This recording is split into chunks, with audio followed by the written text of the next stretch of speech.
Hello, everybody, and welcome to episode number 208 of the Next Gen Basecast. I am your host, Ben, and I'm joined this week by Mr. Gary Clark. How are you doing, my good man? I'm all good, mate. How are you? Better, yeah. We've had a bit of a break from the podcast, primarily due to the fact that I got COVID and have been struggling with. Still a thing. Yeah, Still a it's still thing, a thing, folks. apparently. Yeah, I've been struggling with the after effects of that for a little while now. But back in the saddle, and I'm also joined this week by Mr. Andy Beacon. Are you good? Hello, I'm all right. I'm back. Good. Yeah. I have just remembered, actually, this is going to make no sense to anybody, so I don't know if I'm going to have to edit this bit out, but we needed to talk about something else that you actually have. I do. I have it here. Good. It's Okay, don't cool. worry. Right, I'm that's fine. prepped. Yeah. Don't worry. It's all right. Okay, cool. I remembered our earlier conversation. You don't have to edit around this at Good. all. I am a professional. Good. Maybe. So yeah, I mean, we'll start as ever with what we've been playing because we are a video game podcast and we do like to talk about video games and associated things. Gary, what have you been playing since we last did a pod? Oh, blimey. It's been a little while. Blimey, I can't remember that far back, but the ones I've recently been playing, so there's three main ones. The first one being Last of Us Part 1. Mm-hmm.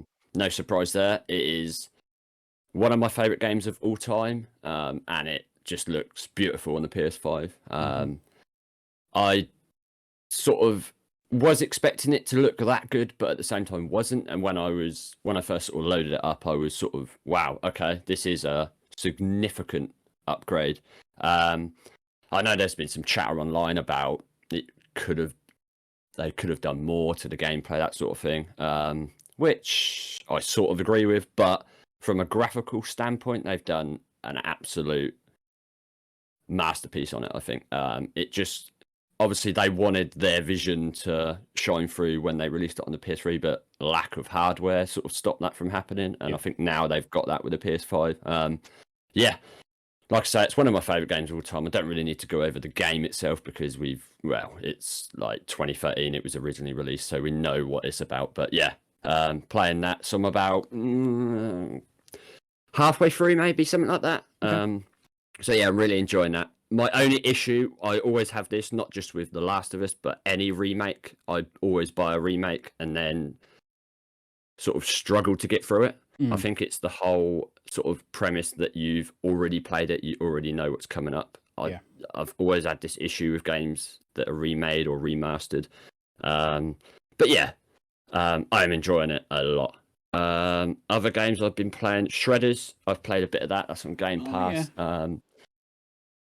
I bored myself, so this is the sort of game I've wanted. It's a bit clunky in places, but I'm still enjoying it because it's for the sort of casual fan. I think a lot of people will struggle with it because it's more sim based, whereas a game like SSX or 1080 is more sort of arcadey. So it's quite sort of, the learning curve is quite steep on it. But once you sort of play it for a while, you sort of get into it. But for an indie game, it's really good. Really enjoying that. I totally forgot all about it. I knew it was on Game Pass when it sort of went on there.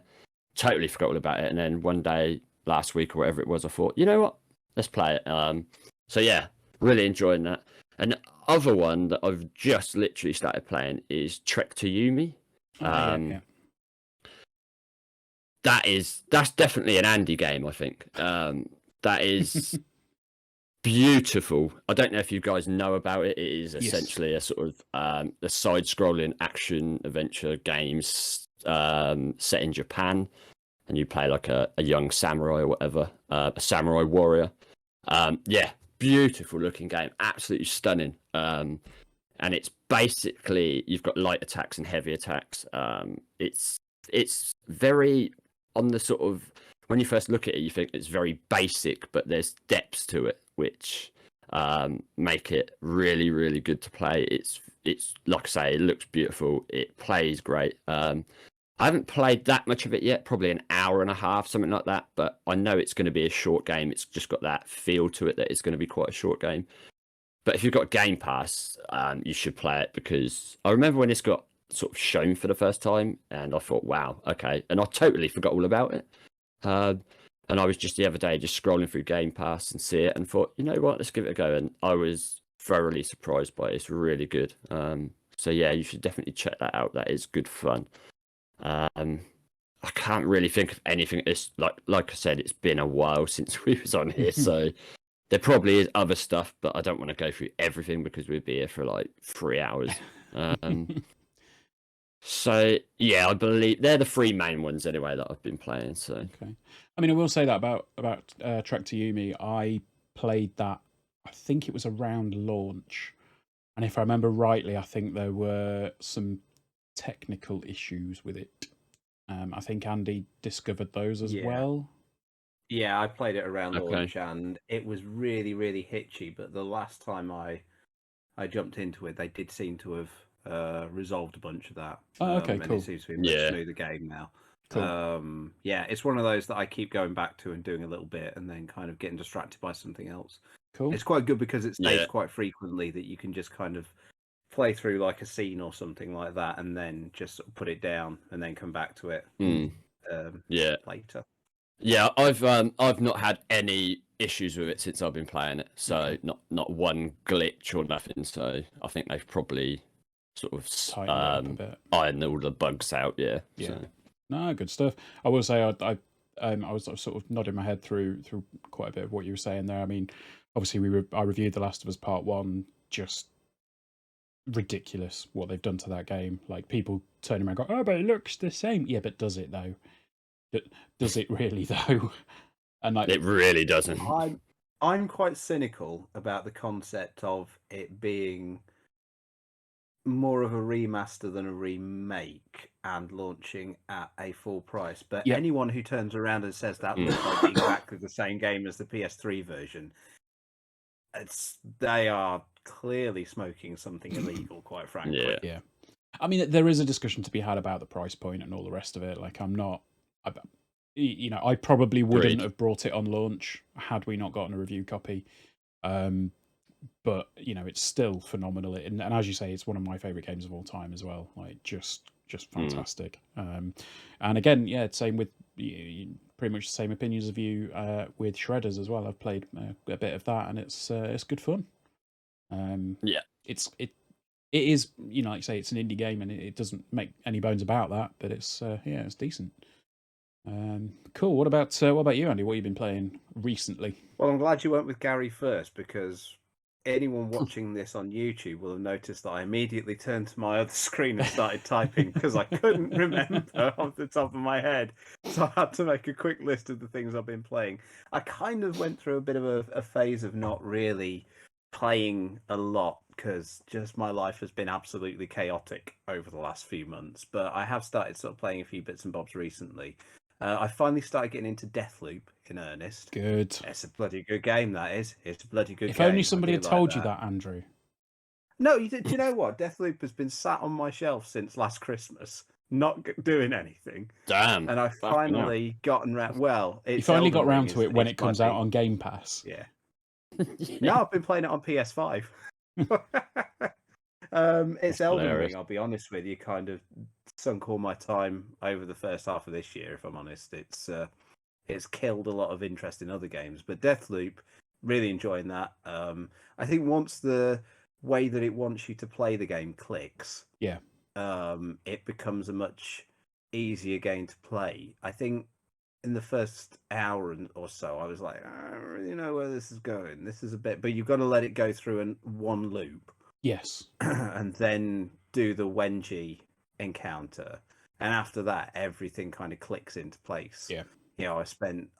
I've been kind of spending loops just kind of playing with the visionaries and just kind of seeing what they're like and seeing what I can do with them and whether I can defeat any of them and get their slabs and finding some unique weapons and infusing them and adding them to my arsenal.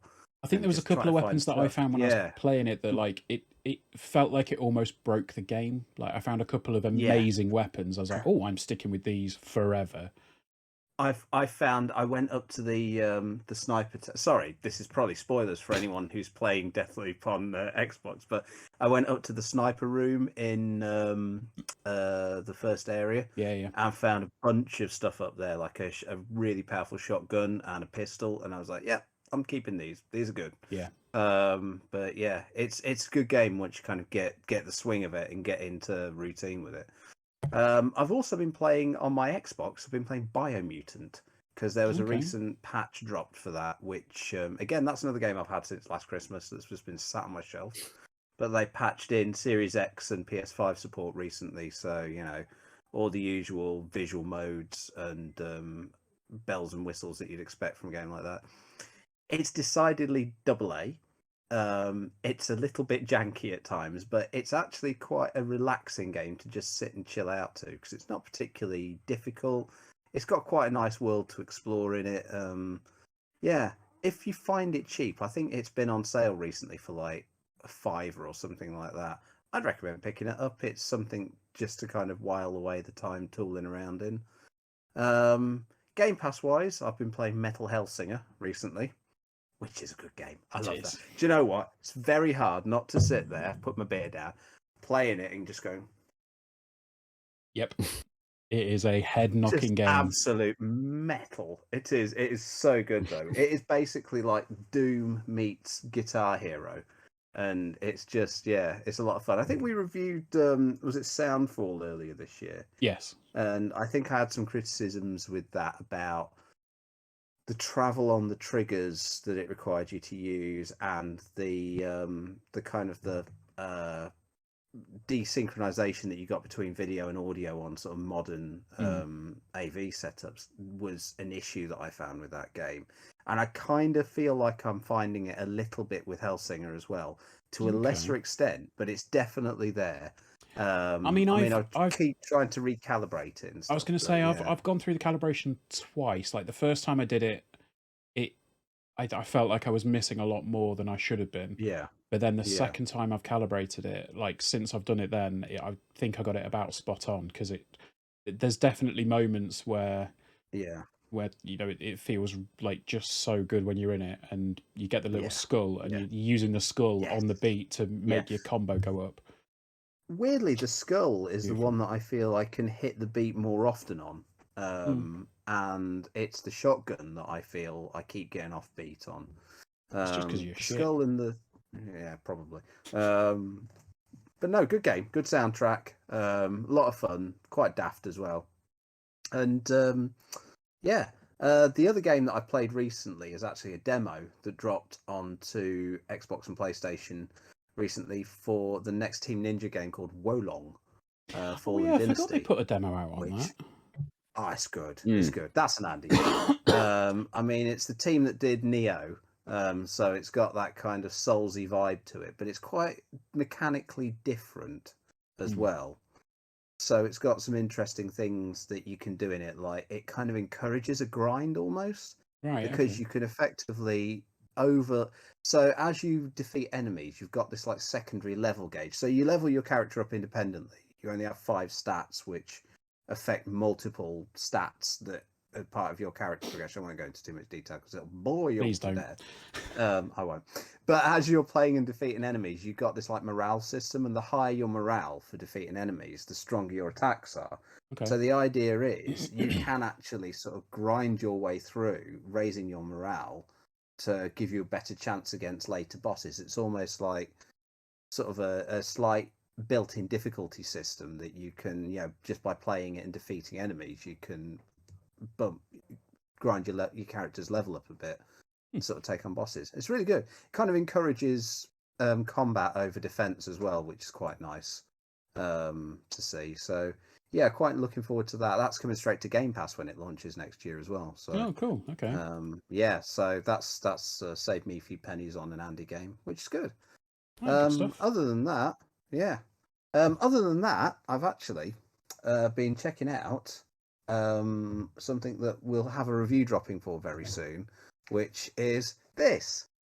That's a DualSense, Andy. It is a DualSense. It's not just a DualSense though. It is a controller people. I've got my review notes up here. Controller people, professional DualSense.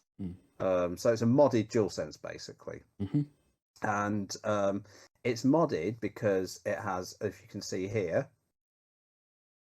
Those listening to the audio, the clicky, yeah, the yeah. I triggers forget are that not. this goes out on audio. Yeah, It's got digital triggers. It's got changeable. thumbsticks. It almost feels so shaky doing this. Got changeable thumbsticks. Yoinking the thumbsticks off. Yeah, changeable thumbsticks, and on the back, little programmable triggers. So you can program those to any of the face buttons, and so say if you program that to using an item in Demon Souls, you can use your items without taking your thumbs off the sticks. To all intents and purposes, it's a DualSense. So it's. I think it's been overshadowed ever so slightly with Sony's recent announcement that they are actually releasing a Pro controller. Yeah. But yeah, it's interesting. It's been interesting playing games with it. And, you can read my full review when it goes up on the site. I'm not entirely sure if I'm a fan of the digital triggers. Yeah, I think they work in some games. Yes, I think it's in more other designed. games they don't. Yeah, yeah, it's more designed for your competitive shooters, I think, and stuff like that. Yeah. I think if you want one of these, I think they do some really nice customizable colors, and they do a more advanced version which has like grips and stuff on it, which it does look nice. I think you need to just weigh up your options with the official DualSense Edge coming out, as to whether you think it's something you want to invest in. But yeah, I mean, I do like those. I think they call them on the back the click sticks. Click sticks. They're quite nice. They're quite responsive. Yeah, we did paddles, right? Yeah, they're basically little paddles. We did have a while ago a DualShock 4 version of that controller. So they did like those versions of of those, and they sent us one, which is why they got in touch to sort of send us out one of those for the DualSense. But it definitely felt useful in certain games when you were playing with the custom sticks, and I think it's a decent really decent option. Yeah, I think, like I say, I think it's undermined slightly by the fact that Sony have gone, actually, I think you'll find we've got our own Pro controller coming out now. Yeah, I do wonder if Sony were potentially, in their design process, whether they were potentially inspired a little bit by those click sticks on the back, because it does seem very similar on the DualSense Edge to the ones that they put out on the PS4 way back when. But I took delivery of it, and I will admit I took it out of the box quickly and had a cheeky look at it, and thought, that's quite nice. That's quite nice. Yeah. I think I'd have liked the option of being able to switch between digital and analog triggers, if I'm honest. I think I definitely missed the analog triggers at some points, depending on the game I was playing on it. And so I think, like, obviously with like the Xbox Elite and the Edge, the DualSense Edge, when that comes out, you've got those little clicks on the back that you can actually change between analog and digital triggers. And I think having that as an option trumps just having your controller constantly locked into digital triggers, because I think it ends up being a bit more restrictive. But it's a DualSense. It feels nice in the hand. It's definitely a nice controller. The click sticks work nice. Like I say, it's just a shame that you've got options now. Yeah. It's I was chatting to the guys from the controller people, and I think it almost seemed like it took the thunder a little bit from them prepping for prepping for their custom ones, and then Sony kind of went, oh yeah, by the way, we're doing this now. So that's cool. Well, I'll wrap up what we've been playing, because I've been playing quite a bit. Been playing a little bit more of 2 Point Campus, because that is a Ben game. Very much so. Very much a Ben game. Played an awful lot of that. I also jumped into Metal Hellsinger. God, fucking love that game. It's just so good. Like I think once you get the timing right with the calibration, it's just so good. Like, yeah, I'm exactly the same as you. Like I'll just be sat there going. Not for those listening to this, it's the proper metal. Yeah. Yeah. And I mean, some of the tracks like are so stupidly out there in terms of metal. It's just it borders on parody at times, but it's very good. I'm not sure that Johnny's played it yet. I think we need to do something about that because I think it's a Johnny game. I think that I think it will it's Doom. It's chugging metal. It's Doom meets Rock Band. Yeah. And okay. So yeah, that's what makes it good. What else have I played? I played quite a bit actually of Turbo Golf Racing. That's just a good throw the Xbox on for 15 minutes, detach your brain, twat a big ball around a place with a remote control car. Like it is Rocket League golf, but it's great fun. we got a video up on the channel for that. We have, yes. Went up on Monday. Yeah, let's look at. And also played a bit of You Suck at Parking. I installed that. Okay. I keep meaning to put it on with the kids. I think I might be playing that with them tomorrow night. Actually, it's good fun. It is. Yeah. I nearly downloaded that the other day, but I decided against it. But now you've said it, I think I will. Yeah, it's good fun. It's like did you ever play on the PS3? There was a game called Calling All Cars. I remember it. David Jaffe played it. made it. Yeah, it's got that sort of aesthetic to it. Like the cars are super chunky. Okay. It's a bit. It's not quite cell shaded in that respect, but it's definitely got that sort of isometric view. You know, cars going around, and it's just like it. The first thing it does is it throws you into multiplayer. So there is a campaign, so to get yourself used to the controls and everything, but going into the multiplayer, it's absolute carnage. It's brilliant. Does it have local multiplayer? I genuinely don't know. I think it might do. Because if it does, we need to. I'm not sure if it has or if it is being patched in. But it definitely mentions local multiplayer on the menu screen from what I can remember. But yeah, it's absolute carnage. Love it. And again, like the matches in that are quite quick. I think there's about 4 or 5 like stages in each round. So you can blast through those, and it's great fun. I'm trying to think. I have definitely played more. I played a bit more Roller Drome. Playing games. Yeah, played some more Roller Drome. That's a good game. And finally, to wrap up the week, I paid £15 to get onto EA Play Pro, and I've been playing a bit of FIFA this week, FIFA 23. Because it's new FIFA week. It's the point at which I pay £15, get a month of access, play FIFA solidly for a month, and then realise I'm still shit at FIFA and come off it until it goes on to Game Pass. Is this the last FIFA? This is the last FIFA, yes. Until it goes to be EA FC. Yeah. Or whatever it's going to be called. I can't remember. EA. Yeah. I can't remember. Yeah. But, yeah, no, it's I mean, it's FIFA. It's just turn your brain off, go play football for a bit. Like, I will play Ultimate Team for a bit. I will get all the Lincoln City kits. I will get all the Lincoln City badges. I will start playing and try and get some good players in my squad, get absolutely caned on division rivals, and never play, against another human again. But AFC Richmond are in it, as is Ted Lasso. Which is so cool. Yeah, good addition. I have played that. I have played as AFC Richmond, and I scored as Danny Rojas, so I'm happy. I was going to say, are all the players' likenesses in there as well? Yeah.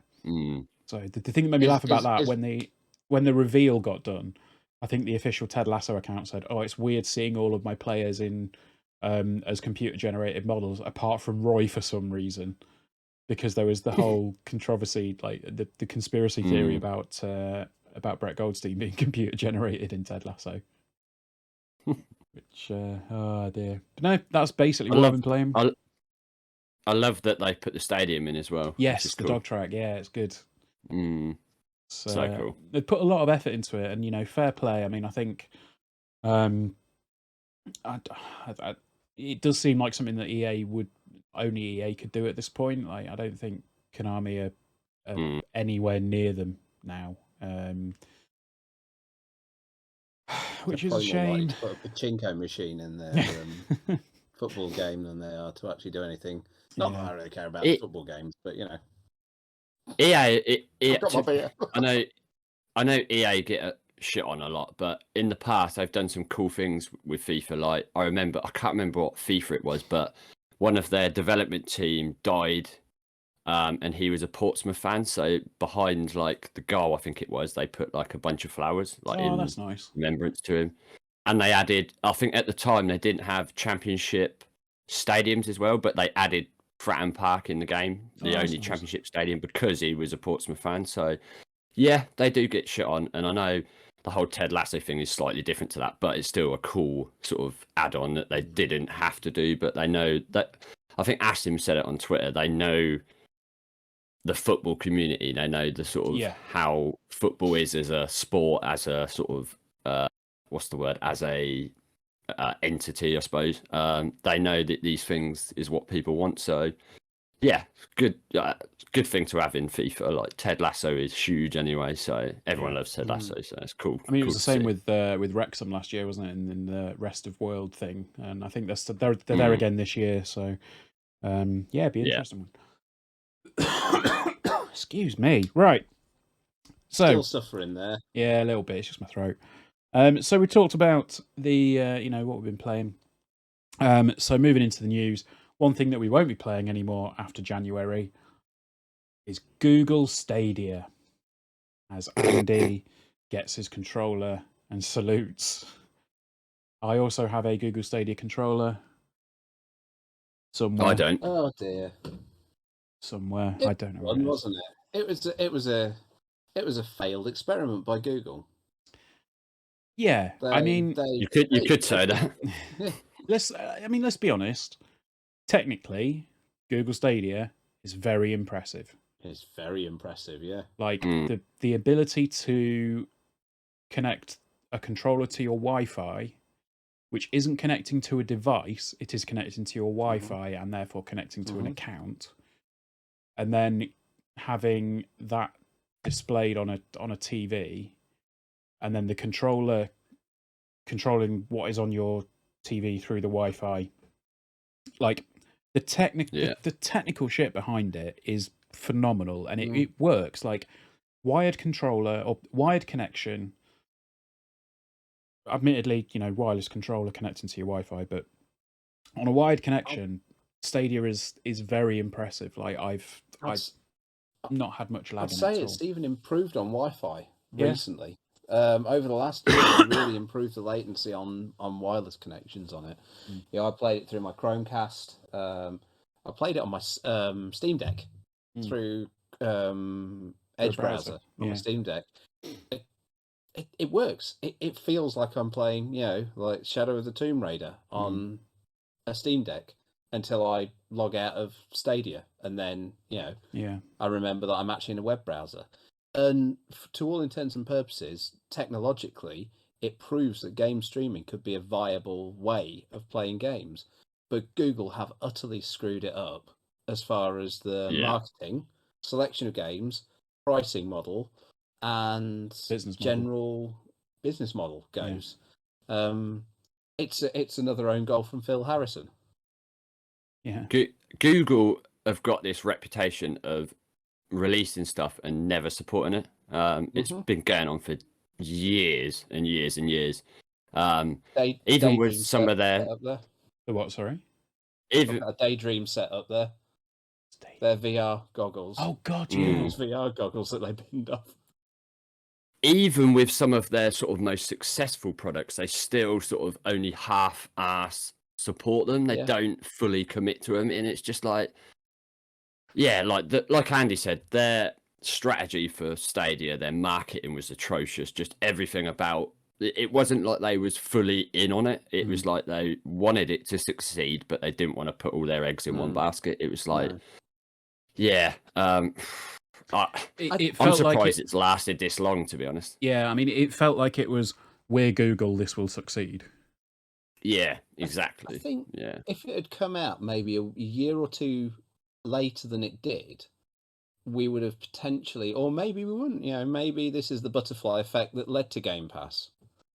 Everyone wanted it to have like a Netflix model.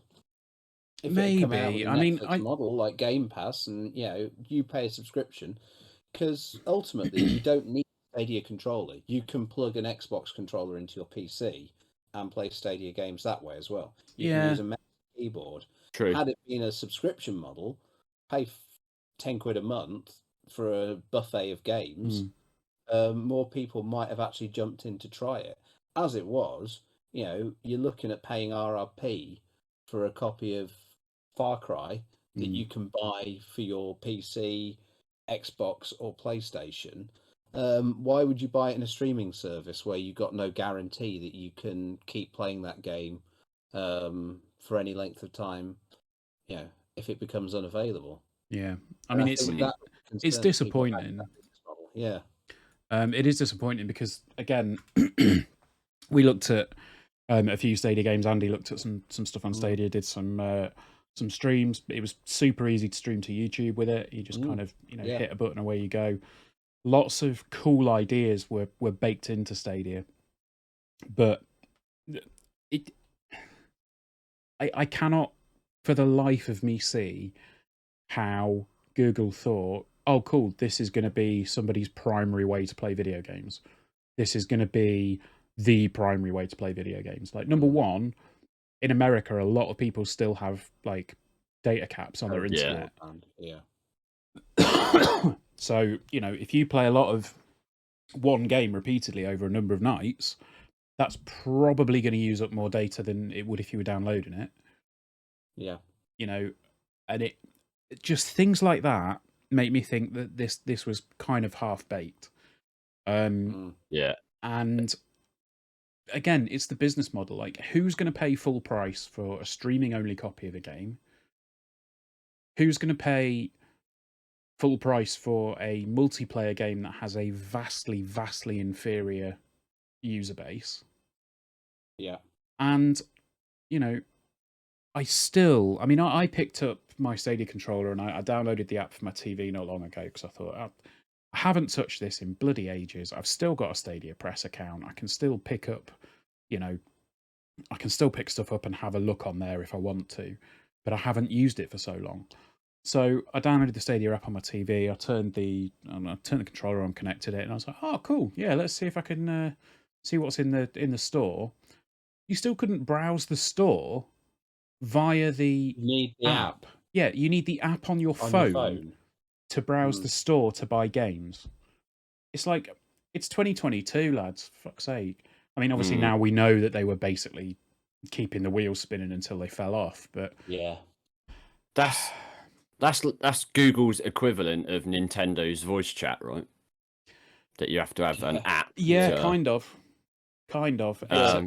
Except this is probably even more of a core piece of core functionality, because without this you cannot buy games. Whereas, it's nonsense. The trouble with Google and Stadia, they wanted, like you said, they wanted it to be the number one place for people to play games. The trouble with that is you have to offer something that the others doesn't have, and they basically didn't. Yes, it had amazing technology behind it with streaming and all that, but is that something that can really pull people away from big brands like Xbox and PlayStation? I know Google's a big brand, but in the gaming sense it isn't. To pull people away from them brands, you have to offer something ridiculously good. I clearly they didn't. I kind of thought they might have been onto something when they introduced a plan where if you'd signed up to Ubisoft PC subscription package, you could actually stream the games in that package via Stadia and carry your save files over. So you could play the installed version on your PC and then go somewhere else and play the stream version on Stadia and carry on playing the game. That felt like a really interesting model. That was kind of like the Game Pass style model. And I kind of thought they were going to try and angle it more to be almost like a subsidized service against things like maybe EA Play for PC or whatever the PC version of it's called, Ubisoft's PC service. Get in on something like offer it to people like GOG or something like that. Say put your library in the cloud, but they wanted it to be a platform. Developers had to make games for Stadia. They weren't just PC games running on PC hardware. They had to be specifically made for Stadia as a platform. Yeah, I think that's the problem, is that, like you Yeah. say, linking it, that they should have done the work to link it with people's Steam libraries, or like you say, GOG, or wherever. Yeah. So it's like, if you own this game on a platform, we will allow you to take it on the go. And I'm aware that there are a shit ton of legal aspects to that might have made that impossible. Well, that's where GeForce Now comes out, because Yeah. after the initial sort of trial period of that, publishers started pulling their games off it because there was some legal issues with how Nvidia were distributing the games between the instances of GeForce Now that it was spinning up due to the licensing. So, but that's where someone like Google could have stepped in and gone, "Hey, let's discuss licensing and how we're this works." Google, we've got fuck you money. Yeah. Like, let's just do this. But they didn't, because they just wanted to. The cynic in you wants to say, "Well, it's another classic Phil Harrison cock up," and it probably is. Yeah, I was just about to say that. Yeah. Yeah, it's disappointing to see, because obviously the human side of it is there's a lot of people there that I don't know how big the teams were. They'll have lost their jobs. It sucks and all the rest of it. But I mean, it's always the people that aren't making the decisions that end up worse off from all this, which is just such a shame. But again, the underlying thing for me is that phenomenal tech, shit business model. And consumer-wise, though, Google are funding. Yeah, I was just going to come on to this. I'm on the support page at the moment for Stadia that's basically been linked today. That says about Stadia being shut down. They have announced that the Stadia servers will be turned off on January 18th, 2023. They've got an FAQ which basically says, how's this all going to work? So they've said that you'll be able to play your games until that date, so January 18th. All games said, we anticipate there will be some gameplay issues during this period, especially any games requiring commerce, but the majority of games should continue to work normally. If games offer cross progression, then you can take it across to another platform, but obviously not every game supports that. And they've said here, will I get a refund? What is available for a refund? They've said, we will be offering refunds for all Stadia hardware purchases, so including the Stadia controller, Founders Edition, Premier Edition, and Play and Watch with Google TV packages made through the Google Store, and software transactions, game and add-on purchases through the Stadia Store. Stadia Pro subscriptions are not eligible for refund. However, you will be able to continue playing your games in Pro without further charges until the final wind-down date. So essentially, if you have Stadia Pro at the moment, it will be free until you're going to let it run. Yeah. The interesting part there is, do I have to return my hardware to get a refund? It says most hardware purchases, Stadia controller, Founders Edition, Premier Edition, Play and Watch with Google TV, made directly from Google, will not need to be returned. So I have a question. Most hardware. Well, they can't. I have a question then. Yeah, go on. So it sort of implies there that it's only refunds for purchases made through Google, right? That's correct. So if you bought it from, I don't know, Best Buy in America or PC World here, you won't get nothing essentially. Basically, yeah. I don't know how widespread the controllers were, to be honest. I don't remember seeing them in any stores.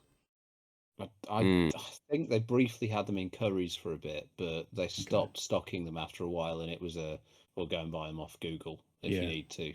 Go and buy them off the Google store. That's where I got mine from, because they had a sale on. Don't say that. I bought it full price, Google.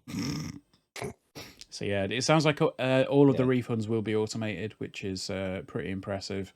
and all of the Mm. refunds should be paid back by the time that Stadia disappears. So That's yeah, good. yeah. I mean, Yeah. they didn't have to do that, but I suppose it's it's kind of a bit of a make good for the users. Yeah. I mean, Yeah. I've banged all the Stadia Pro games that I want to play again on my Steam wish list. So if I get a refund, that might cover those. Fair enough. So Yeah. yeah, I mean, I think we'll move on from it, but ultimately, as I say, bit of a shame, but Yeah. Google done another kill. Google done a Google. Yeah. There we Yeah. go. So there we go. That is the demise of Google Stadia. Next up is the launch of PlayStation Stars, which is launching in Europe on the 13th of October. It launches today in Asia, rolls out to the Americas on the 5th of October and Europe on the 13th. So we had a look at this. There was a state of play not long ago where they kind of went through some of this, and it seemed almost to be hinting at NFTs, but then not necessarily. They sort of use the term digital collectibles, which immediately set alarm bells ringing in my head. But, it does sound like corporate bullshit for NFTs. it doesn't does, yeah. But digital collectibles. yeah, we'll You have a look at sure? this when it comes out properly. Yeah. But they did say that there are 4 status levels within PlayStation Stars, and it seems that in Asia, if you hit level 4, you get a commemorative collectible and a promise that when contacting PlayStation customer support, you will be given priority in the chat. For those of you not watching on YouTube, we are all shaking our heads. That is bollocks. I mean, yeah. So the level 4 tier is unlocked by buying 4 full price games from the PlayStation Store and earning 128 trophies. 128 rare trophies. Showing that Sony loyalty. I don't know if that's platinum trophies or whether it's just trophies in general that happen to be rare, but if you're getting 128 platinum trophies, yeah. Yeah, it's got to be the latter, right? Surely. Yeah, but even so, that's a lot. Yeah, I mean, fair enough. Put stuff in there and do exclusive stuff for your biggest customers and your ones that play the most. Like, that's fine, but not customer support. That is shocking. Like, I mean, Microsoft, you read about people who play through their reward scheme, and basically it subsidizes their Game Pass subscription. That seems fair. Play all the games that your Game Pass paid for. Yeah. This is just crazy. Xbox players are, because they're playing so many games on Xbox, they get rewarded by more games on Xbox. That makes sense, right? Yeah. The fact that some guy can just jump you in the queue because he's like the highest tier is. Yeah. I mean, it's infuriating by the sounds of it, but we will have to wait. I've just platinum Demon Souls on first. I think you'll find. Yeah. God, could you imagine? Could you imagine how insufferable some pricks would be? Oh.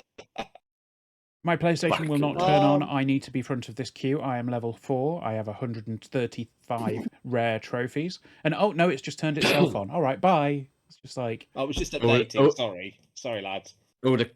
All the Karens will be coming out. Oh, it's another Jim Ryan classic. Harrison and Ryan. I can't say anything about Jim Ryan that I haven't said before because that guy is fucking woeful. I'm sorry. Don't hold back, Gary. Just tell us what you really think. I'm not going to say too much more because I'll end up getting us blacklisted by Sony. I think so.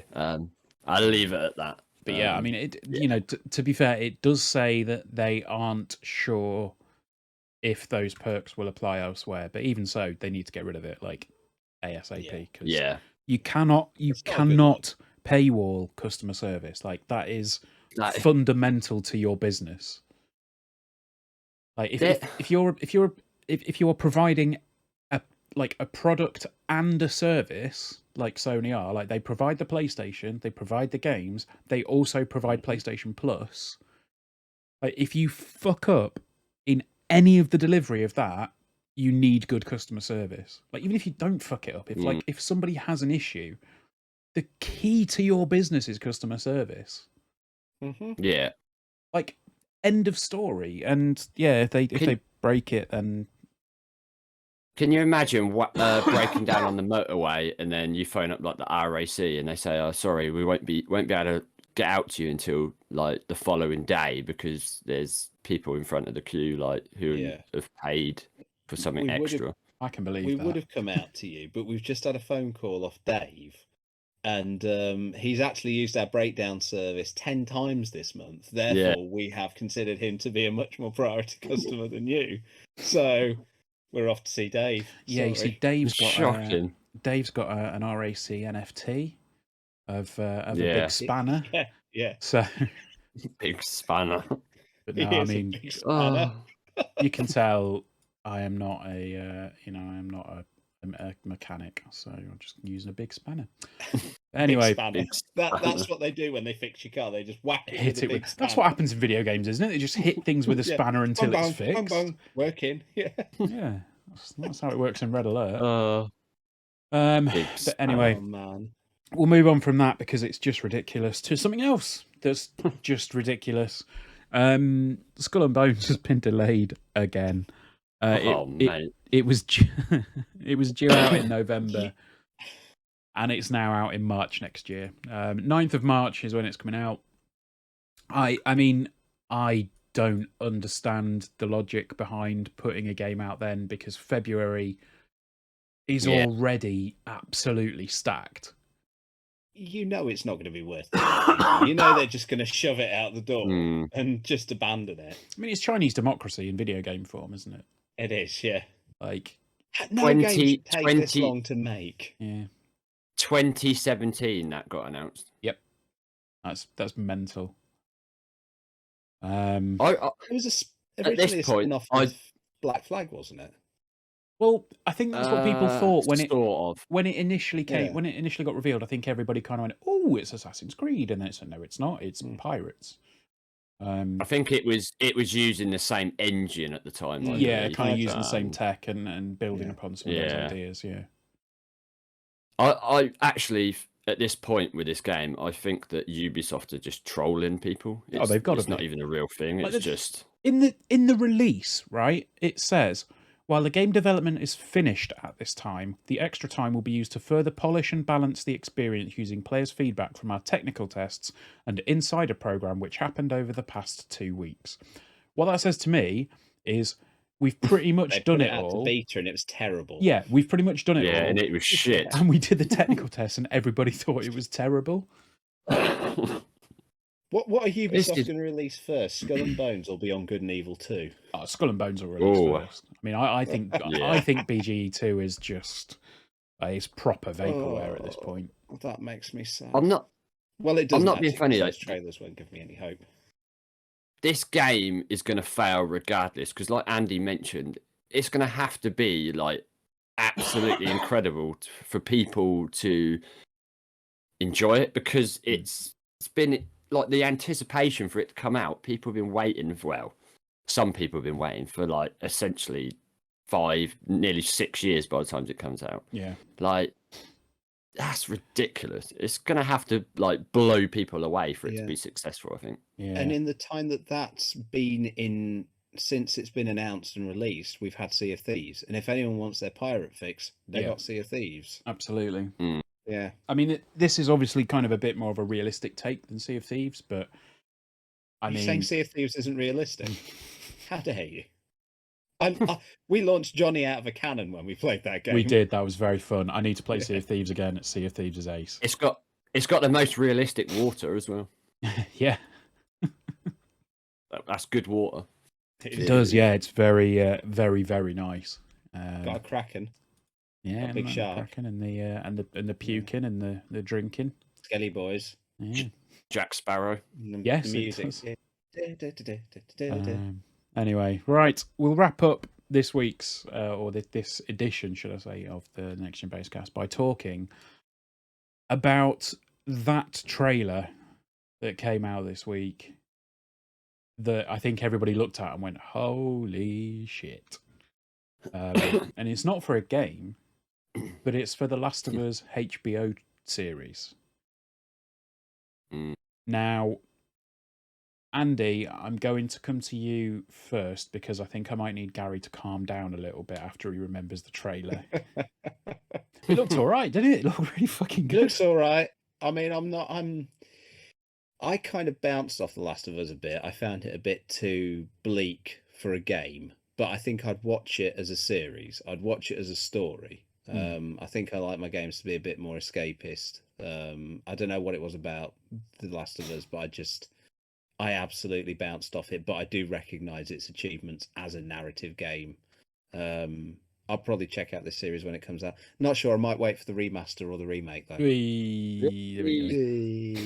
And I know you bounced off it because I borrowed your PS3 to get the footage of the game for How the far review. was my game? It wasn't How far very was my far. saving? It wasn't Well, very actually, I far. say it wasn't very far.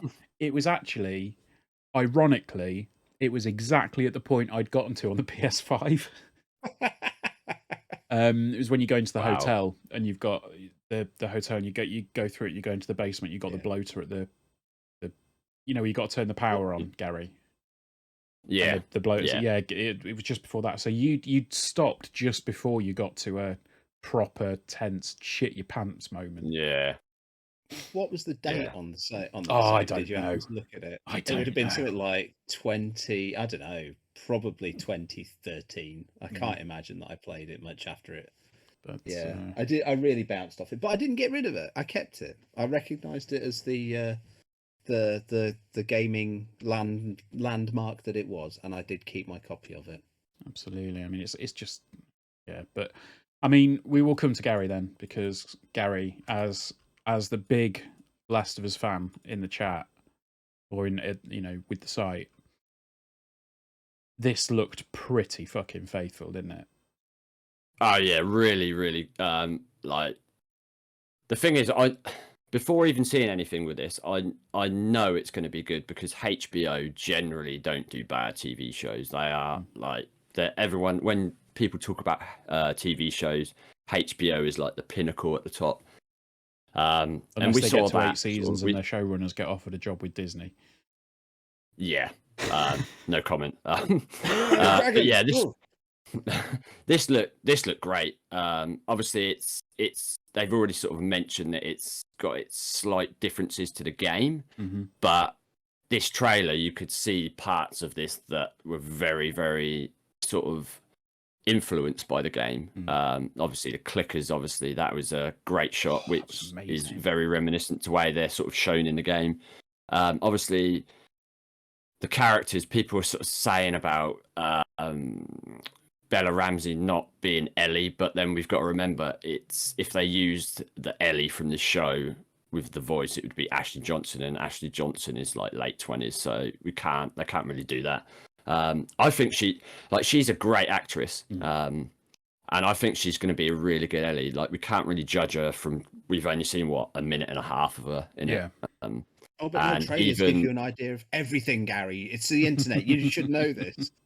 That's true. Even Ashley Johnson said that she is incredible as Ellie. So for her to say that must mean, but yeah, this was a great trailer. It didn't show too much, and it sort of teased you in to know that you want more. I've watched it over and over again because there's little bits you missed the first time around, sort of like text and stuff like that. But yeah, I'm so excited for this. It's going to be incredible. And the fact that it's got Craig, Chernobyl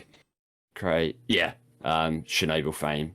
Yeah, that's a big get. And obviously Neil Druckmann is involved as well, so it's not going to be sort of half-assed out. So yeah, I can't wait. I think all we know at the moment is 2023. Obviously, it's looking probably like the end of 2023, I would imagine.